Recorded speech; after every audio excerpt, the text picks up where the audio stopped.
In celebration of the World Communications Day message for 2015, and in anticipation of the World Meeting of Families in the fall of 2015, we at CatholicMom.com invite you to consider, along with our families, the context of this year's World Communications Day message.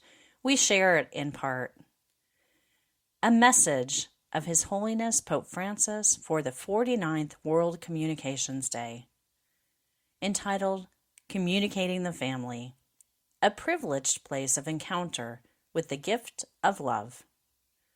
Pope Francis writes, "The family is a subject of profound reflection by the Church and of a process involving two synods, the recent Extraordinary Assembly and the Ordinary Assembly scheduled for next October.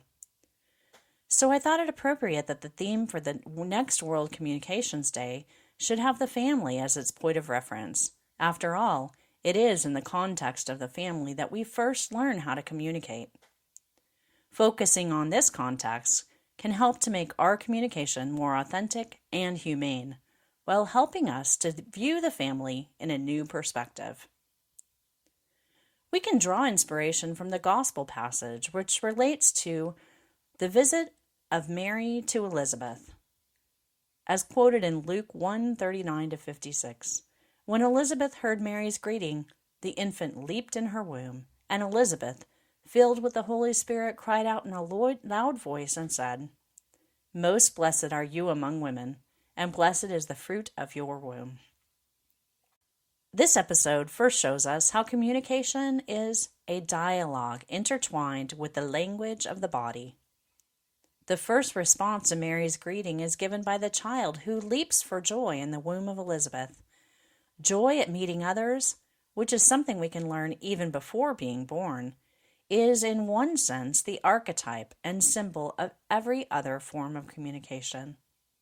The womb, which hosts us, is the first school of communication, a place of listening and physical contact where we begin to familiarize ourselves with the outside world within a protected environment, with the reassuring sound of the mother's heartbeat.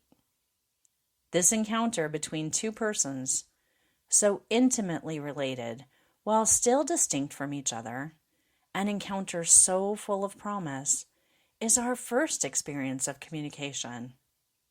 It is an experience which we all share, since each of us was born of a mother.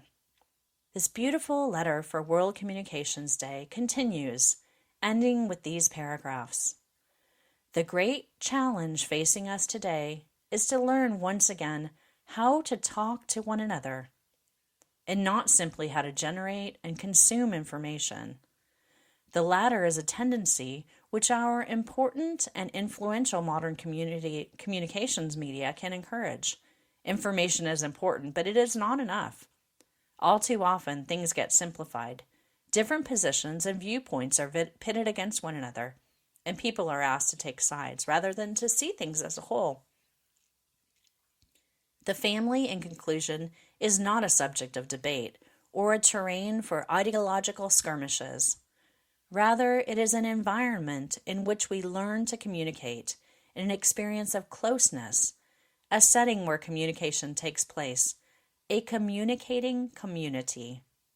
The family is a community which provides help, which celebrates life and is fruitful.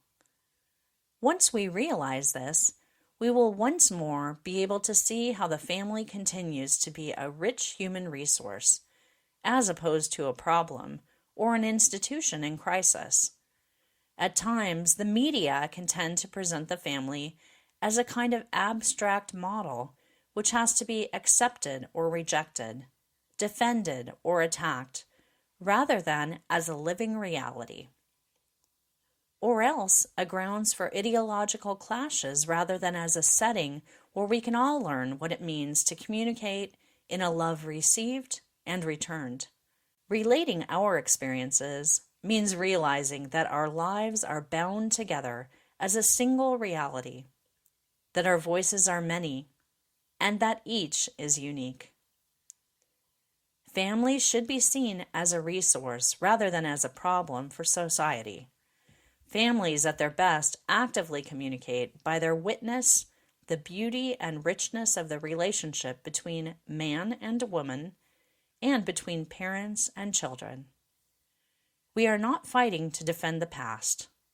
Rather, with patience and trust, we are working to build a better future for the world in which we live.